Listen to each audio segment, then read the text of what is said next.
Imagine this. You're the CEO of a company with over 7,000 employees. One morning, during a global financial crisis, you lose 30% of your contracts in a single day. The board tells you the only way to survive is to fire thousands of people. But instead, you make a choice that shocks everyone. What would you do? Save the numbers or save the people? Today, I'll share with you a true story of one leader who proved that sometimes humanity must come before money.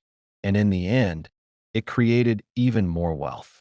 In 2008, while the world was collapsing in the financial crisis, a U.S. company called Barry Wemmeler was facing disaster. They needed to cut $10 million immediately to stay alive. The board's solution was simple: massive layoffs. But the CEO, Bob Chapman, said no. He refused to sacrifice thousands of families just to protect numbers on paper. Instead, he came up with a radical plan. Every employee, from the factory floor to top executives, would take 4 weeks of unpaid leave. Each person could decide when to take it, and it didn't have to be all at once. Then Bob announced the decision with one powerful sentence: "It's better that we all suffer a little than any of us should have to suffer a lot." Those words changed everything. Employees who were financially stable took 5 or even 6 weeks off. Those who struggled more only took 2 weeks. Everyone supported each other with a sense of unity that money alone could never buy. And the result? The company didn't just save $10 million, it saved $20 million.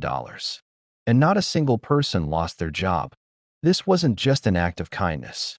It was also a brilliant financial strategy. By putting people first, Bob Chapman built trust, loyalty, and a culture of responsibility. Productivity went up, morale skyrocketed, and the company became stronger than before. Here's the key: money is important, but money is the result. The foundation that creates wealth is people, trust, and principles. When you see your team as human beings instead of expenses, you don't just protect lives, you build long-term success. So here's the question for you.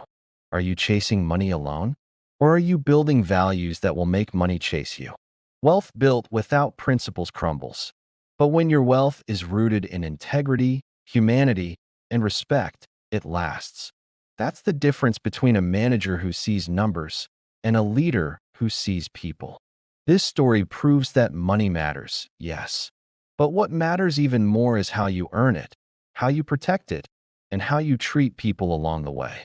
Because when you put humanity first, wealth follows. If this message inspired you, share it with someone who needs to hear it. And remember, money is powerful, but humanity is priceless.